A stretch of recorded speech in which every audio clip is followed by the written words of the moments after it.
Rapaziada, bora ver aqui os principais convocados aí da seleção espanhola, a seleção da Espanha que chega aí pra esse Mundial aí, sendo aí uma das fortes candidatas aí a poder levar esse título aí. Então bora ver aqui os principais convocados aí da seleção espanhola aí, ver se teve alguma surpresa, alguns nomes que foram cortados, alguns nomes que ficaram de fora por opção técnica. Então bora ver aí. Começando aqui com esse Twitter aqui, do Curiosidades Europa, que publicou o seguinte: elenco da seleção espanhola para a Copa do Mundo. Então bora dar uma conferida aqui. Os goleiros que são o Unai Simon, o David Raya do Arsenal, o Juan Garcia do Barcelona, e os zagueiros são o Laporte, o Eric Garcia do Barcelona, o Cubarsí, o Púbio, o Llorente e o Pedro Porro, o Cucurella do Chelsea e o Grimaldo, que eu acho que ainda tá no Bayer Leverkusen ainda, né? E os meio de campo são o Rodri, o Zubimendi, o Pedri do Barcelona, o Dani Olmo também do Barcelona, o Fabian do PSG, o Gavi do Barcelona, o Mikel Merino do Arsenal, e o ataque dessa seleção, né, rapaziada, que tá avassalador. Começando com o Nico, o Vitor Muniz, o Alex Baena, o Oriazaba, que faz essa função aí de 9 aí,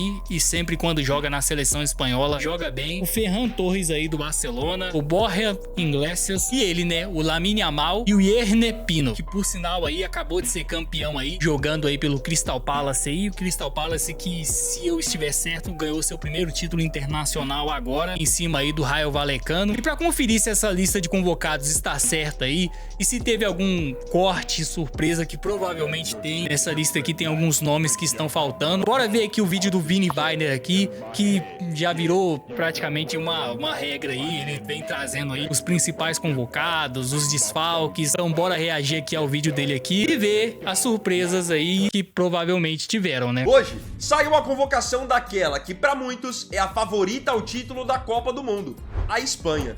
O técnico Luis de la Fuente anunciou seus 26 convocados para a disputa da Copa, em que a Espanha está no grupo H, onde enfrentará Cabo Verde, Arábia Saudita e Uruguai. E pela primeira vez na história, nenhum jogador do Real Madrid foi convocado. Essa convocação apenas confirma os espanhóis como um dos favoritos ao título, pois é um time bem entrosado por estar jogando junto nos últimos anos e que possui muito talento. Eu sou o Vini Weiner e nesse vídeo nós possui muito talento. O jogador do Real Madrid foi convocado.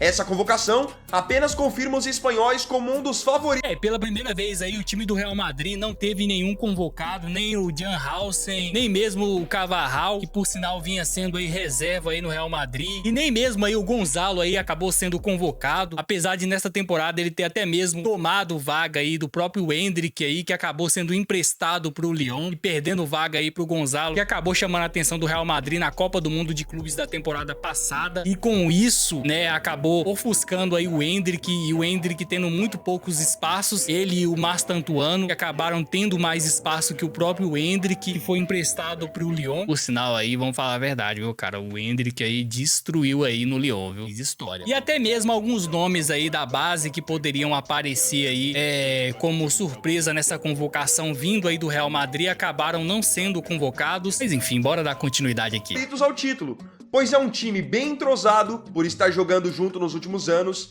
e que possui muito talento. Eu sou o Vini Weiner e nesse vídeo nós veremos quem foram os convocados, qual é o time ideal da Espanha, como foi a preparação deles para a Copa e o que a gente pode esperar dessa equipe também. Nesse vídeo nós veremos os últimos anos e que possui muito talento. Eu sou o Vini Weiner e nesse vídeo nós veremos quem foram os convocados, qual é o time ideal da Espanha, como foi a preparação deles para a Copa e o que a gente pode esperar dessa equipe também. Eu já falei sobre outras seleções, já analisei outras convocações aqui no canal. Nos últimos dias eu falei de Senegal, Noruega, Portugal, Bélgica, Inglaterra. Você pode conferir todas as que eu falei a respeito, clicando depois na playlist aqui em cima. Queria aproveitar. Quem foram os convocados? Vamos ver então quais foram os selecionados do Luis de la Fuente? Começando pelos goleiros, ele convocou Unai Simon do Athletic Bilbao, David Raya do Arsenal e Juan Garcia do Barcelona. Aqui eu já queria até trazer uma comparação para a seleção brasileira. Enquanto no Brasil a gente pena e tem praticamente um goleiro confiável, que é o Alisson, e justamente é o que está mais sem ritmo, na Espanha eles têm 3 goleiros de ótimo nível. E eu me arrisco até a dizer que o que costuma ser titular é o pior dos 3. porque o Raya foi campeão nessa temporada da Premier League com o Arsenal, pegando muito, fazendo várias defesas decisivas. O Juan Garcia foi bem demais em várias vezes que foi acionado no Barcelona. É que o Unai Simon é o goleiro que está há mais tempo servindo a seleção, desde as divisões de base. Então ele tem muita confiança no treinador nesse sentido. Mas aqui eles já começam com 3 ótimas opções, na minha opinião.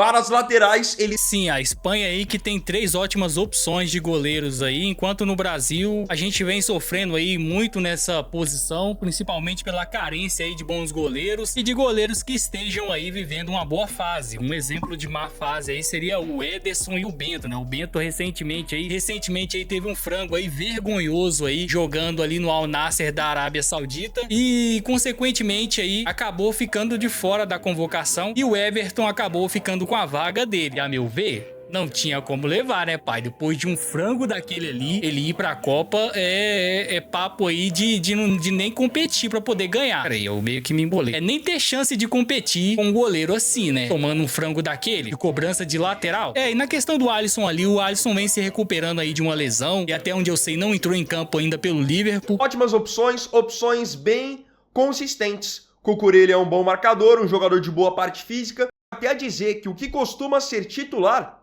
é o pegando muito, fazendo da seleção, desde as divisões de base. Então ele tem muita confiança no treinador nesse sentido. Mas aqui eles já começam com 3 ótimas opções, na minha opinião.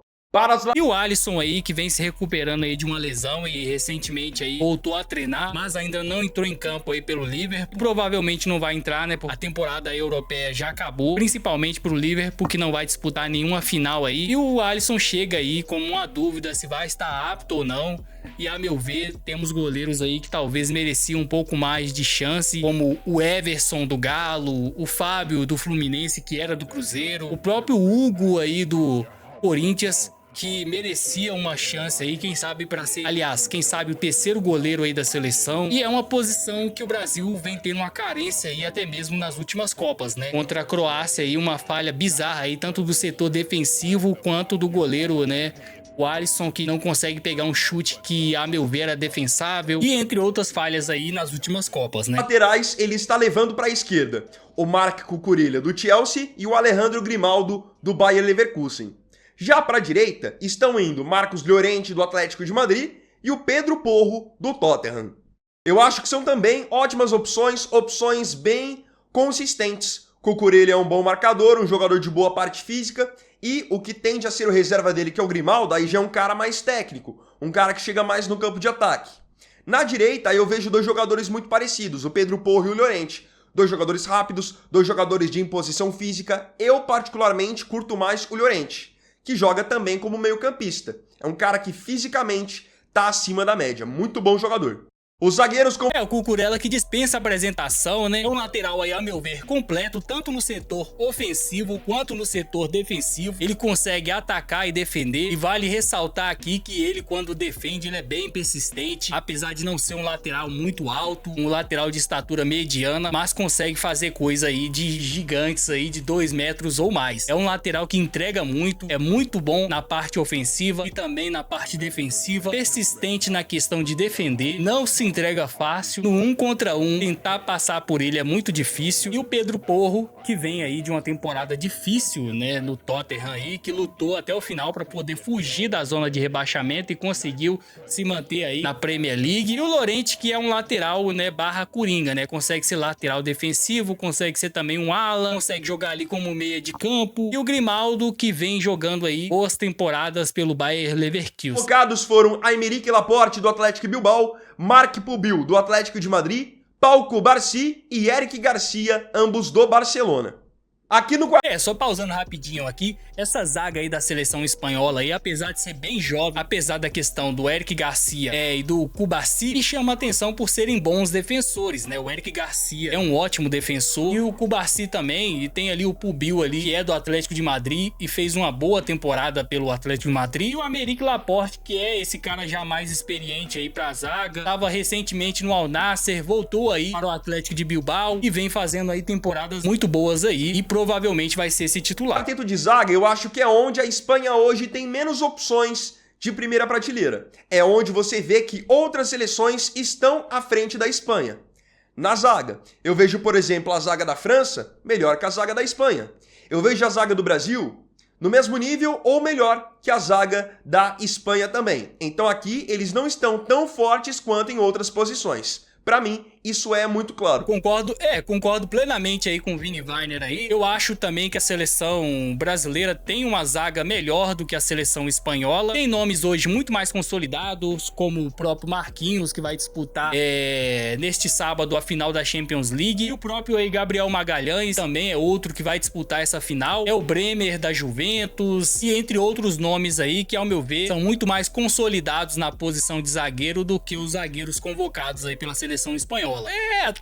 Também pelo fator de dois dos zagueiros aí dos convocados serem bem jovens, né? O Eric Garcia e o Cubarsí, né? O Cubarsí, se eu não me engano, tem o quê? 18 ou 19 anos? Então tem uma trajetória gigante aí no futebol ainda. No meio campo, aí sim, aqui, eles têm alguns dos melhores do mundo no setor. Estão indo Pedri e Gavi do Barcelona, Fabian Ruiz do PSG, Martin Zubimendi e Mikel Merino do Arsenal, Rodri, do Manchester City e Alex Baena, do Atlético de Madrid. Podem perceber que muitos desses jogadores têm características bem parecidas. São jogadores bem técnicos, jogadores de passes muito bons, jogadores de muito controle de jogo, que é bem algo do DNA dessa seleção da Espanha. Enquanto a gente olha, por exemplo, para a seleção da França, que tem jogadores muito físicos no meio campo, a gente olha para uma seleção da Inglaterra, também tem jogadores muito físicos. Na Espanha, eles priorizam jogadores técnicos que tenham a posse de bola, que possam fazer aquele tic-tac que acabou se instaurando na Espanha já de outras gerações. Então esse meio-campo aqui é muito forte e você tem vários jogadores que podem fazer várias funções. Você tem o Gavi, sabe marcar, sabe atacar. Você tem o Pedri, sabe atacar, é um jogador bom de controle de jogo. O Rodri tem um passe bom, bom controle de jogo, mas ao mesmo tempo boa capacidade de marcação. Mikel Merino, boa capacidade de controle de jogo e ao mesmo tempo chega muito bem no ataque. Então é um meio-campo que proporciona ao De La Fuente várias opções, muitas alternativas. Partindo... Eu concordo plenamente aí novamente aí com o Vini Weiner aí. A seleção espanhola que quando se fala de meio de campo tem aí os melhores do mundo. O Gavi que consegue jogar em outras posições. O próprio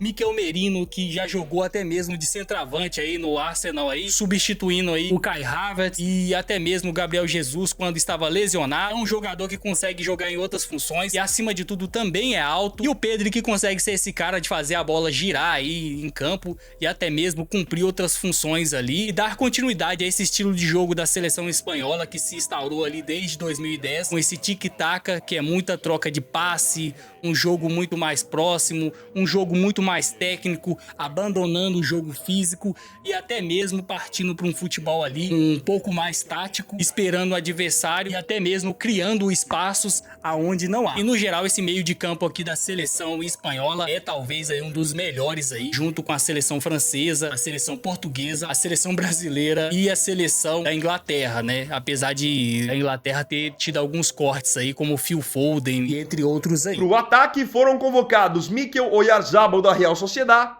Dani Olmo, Ferran Torres e Lamine Yamal do Barcelona, Nico Williams do Atlético Bilbao, Yeremy Pinho do Crystal Palace, Borja Iglesias do Celta de Vigo e Victor Munhoz do Osasuna. Olha, o ataque da Espanha, ele é um bom ataque, tem nomes aqui que a gente conhece muito bem, mas também não é um ataque que eu vejo no mesmo nível de França, de Brasil. Eu acho que essas seleções têm ataques com mais opções. Sim, concordo. O Brasil aí tem um ataque melhor, a França tem um ataque melhor, a seleção portuguesa, ao meu ver, tem um ataque melhor, apesar de que a Espanha tem aí a sensação jovem aí, o Lamine Yamal e até mesmo alguns jogadores que se destacam bastante, como o Dani Olmo, o Nico Williams e até mesmo aí o Borja Iglesias aí, que vem fazendo uma boa temporada aí pelo Celta de Vigo. E outro que vem fazendo uma boa temporada aí é o Yeremy Pinho, que recentemente ganhou o primeiro título aí do Crystal Palace aí, vencendo o Rayo Vallecano na final da Conference League. E no geral a Espanha tem um ataque muito bom. Ferran Torres que vem sendo aí do Barcelona e muitas das vezes esse cara aí que substitui o Lewandowski aí e vem fazendo muito bem essa função. O Mikel Oyarzabal que é esse 9 aí, faz aquela função de 9, talvez falso 9 e até mesmo 9 raiz e na seleção espanhola entrega muitos gols. Victor Munhoz do Osasuna. Olha, o ataque da Espanha, ele é um bom ataque, tem nomes aqui que a gente conhece muito bem, Mas também não é um ataque que eu vejo no mesmo nível de França, de Brasil. Eu acho que essas seleções têm ataques com mais opções. Mas assim, o que a Espanha tem como principais é o que vai fazer a Espanha, no fim das contas, lutar pelo título da Copa do Mundo, que são os caras mais diferentes. O Dani Olmo, que acaba sendo praticamente um jogador de meio campo, é muito bom na articulação. O Mikel Oyarzabal acabou virando titular desse time, é um cara que sai da área muito para armar, é um bom finalizador, um cara muito inteligente. O Nico Williams é uma Ferrari do lado esquerdo, essa é a verdade. Para mim, ele arrebentou na Euro de 2024, um cara rápido, habilidoso, vai para cima. E aí, se na esquerda eles têm uma Ferrari que é o Nico, na direita tem outra, que é o Lamine Yamal, que é o cara hoje protagonista dessa seleção, o jogador de quem se espera mais, o cara que vai decidir, o cara que vai pra cima. O Yamal do lado direito também, ele inferniza qualquer marcador. Habilidoso, vai pra cima, tem personalidade, nessa que será a sua primeira Copa do Mundo. As outras opções que tendem a ser os reservas dessa seleção são jogadores de um nível mais abaixo, jogadores na sua grande maioria até inexperientes. Então vamos ver como que será para a Espanha ao longo da Copa sem ter um banco de alto nível para o seu ataque. Queria aproveitar que você chegou até aqui no vídeo para poder pedir para você deixar o seu like. Para o time ideal da Espanha, não necessariamente serão titulares aqueles que para a Holanda eliminaram a França de novo em um jogaço 5-4 e foram perder para Portugal apenas na final, nas penalidades. Qual o time ideal da Espanha? Para o time ideal da Espanha, não necessariamente serão titulares aqueles que a gente considera como os melhores, mas aqueles que têm a confiança do treinador e que ele já enxerga como integrantes da espinha dorsal da equipe.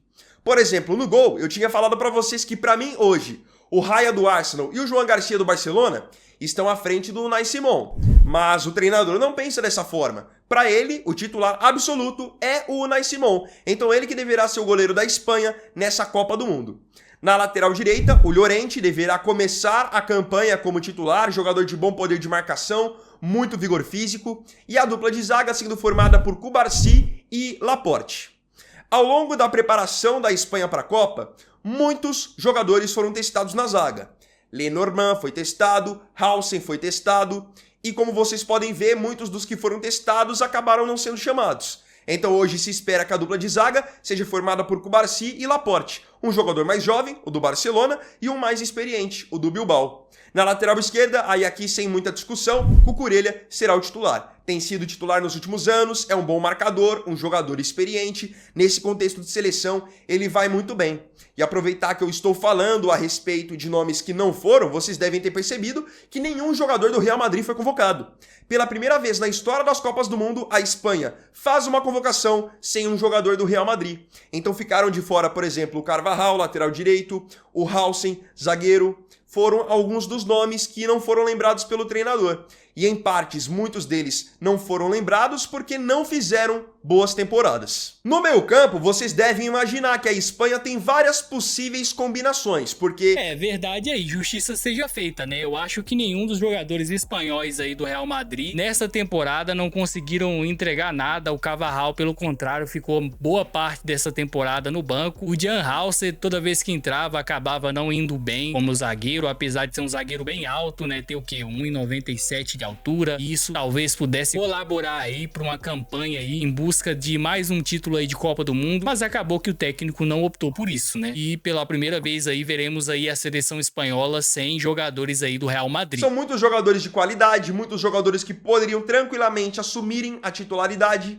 Olhando aqui, num primeiro momento, ele vai tentar repetir o mesmo meio-campo que foi bem na Euro, que tem o Rodri como camisa 5, o Rodri agora voltando de lesão, ele toma a condição de titular que foi do Zubimendi nos últimos tempos, e aí à frente do Rodri, Fabian Ruiz, que pra mim jogou muito na Euro, foi um dos melhores jogadores da Euro, e ao lado deles o Pedri. Então Rodri, Fabian Ruiz e Pedri, 3 jogadores que sabem marcar, sabem construir jogo e vão fazer a Espanha ficar com mais posse de bola contra qualquer seleção que ela vier a enfrentar. Gosto muito desse meio campo. Lembrando que o Fabian Ruiz não vem da sua melhor temporada no PSG, onde até acabou virando banco nos últimos tempos para o Zaire Emery. Olhando agora pro ataque. O ataque. Fabian Ruiz aí que acabou recentemente perdendo a titularidade aí pro Zaire Emery aí, também por motivos físicos também, de lesão, e acima de tudo também porque o Zaire Emery aí vem fazendo uma ótima temporada, mas no geral esse meio de campo aí da seleção espanhola com Rodri, que recentemente, algumas temporadas atrás, foi melhor do mundo, apesar de que eu não concordo, que nessa temporada que ele foi eleito melhor do mundo, quem deveria ter ganhado era o Vini, o sinal destruiu nessa temporada, ganhando até mesmo a Champions, mas isso não serviu de nada, né? Parece que o Vini aí tem que ganhar 10 Copas do Mundo, né? Enquanto o Rodri só precisa ter faculdade. E o outro aí seria o Pedri aí, que dispensa apresentações aí. O Pedri é um maestro aí no Barcelona. E ao meu ver, a Espanha aí tem aí um ótimo meio de campo. Que é aquele que eu tinha citado anteriormente. Nico Williams na esquerda, Lamine Yamal na direita e Oyarzabal como centroavante. É que o Oyarzabal aqui, ele acaba sendo meio que um falso 9, ele sai muito bem da área para ajudar na articulação. Aí o Nico e o Yamal são as Ferraris do time, os caras que vão para cima e que desequilibram. Porque se você olha para o meio campo da Espanha, é um meio campo em tese lento. É um time que fica muito com a posse de bola e acelera pouco. Mas aí que tá, eles vão dosar o jogo, os três do meio campo, com o Oyarzabal, para que no momento certo as bolas cheguem no Nico Williams, cheguem no Yamal, e aí sim eles vão pegar, acelerar e fazer a diferença. O que esperar dessa equipe? Aqui não deve ter segredo. Verdade, concordo plenamente aí com o Vini Weiner aí. As duas Ferraris aí da seleção espanhola, o Lamine Yamal e o Nico Williams aí, vão ser esses jogadores aí que vão conseguir acelerar o jogo, apesar da Espanha ter um meio de campo um pouco mais lento e que troca muitos passes e valoriza muito mais aí a posse de bola. Acima de tudo, a Espanha tem ali dois pontinhas, podemos dizer assim, e o Oyarzabal ali que faz essa função de 9 e até mesmo de centroavante, mas acaba sendo um 9 ali muito mais posicional, muito mais de movimento, sai e vira ali um falso 9, conseguindo ali dar um pouco mais de opção para o ataque, fazendo essa bola girar ainda mais e a Espanha ter um pouco mais ainda de posse de bola. É uma seleção no geral aí que quer controlar o jogo inteiro, né? E para vocês, com o retrospecto que eu mostrei e com praticamente 3 anos de trabalho do De La Fuente, não tem muito para onde fugir. Eu acho que a Espanha é tranquilamente uma das favoritas para essa Copa do Mundo. E por tudo que eles têm feito, eles têm que assumir esse protagonismo mesmo. A Espanha, ela tá para mim na prateleira mais alta junto com a França e junto com a Argentina. Hoje essas são as top 3 para mim. Aí, vindo por baixo, aí vai vir o Brasil, vai vir uma Inglaterra, mas essas 3 para mim estão numa outra prateleira. A Espanha, por tudo que tem feito, ela merece sim essa condição. Resta saber se eles vão conseguir, de fato, no campo, transformar esse protagonismo, esse favoritismo em realidade, mas é um time que vem muito forte, tem muita qualidade, retrospecto bom, um trabalho que tem sido feito com o mesmo treinador, com vários desses jogadores. Então, olho nessa Espanha. Para mim, pelo menos, a Espanha chegará na semifinal, com grandes chances de chegar na final. É o que eu enxergo com o potencial que eles têm. Agora, eu queria saber de você. Eu concordo também. A Espanha que tem aí um super time aí pra poder disputar esse Mundial e dificilmente aí não vai chegar na semifinal e provavelmente pode também estar na final da Copa do Mundo aí. Esse time aí que vem sendo aí uma sensação aí das últimas 3 temporadas e acima de tudo mostrando todo o potencial aí da seleção espanhola aí e até mesmo do tic-tac espanhol. Rapaziada, esse foi mais um vídeo. Espero que você tenha gostado. Falou, até a próxima. Curte aí, falou!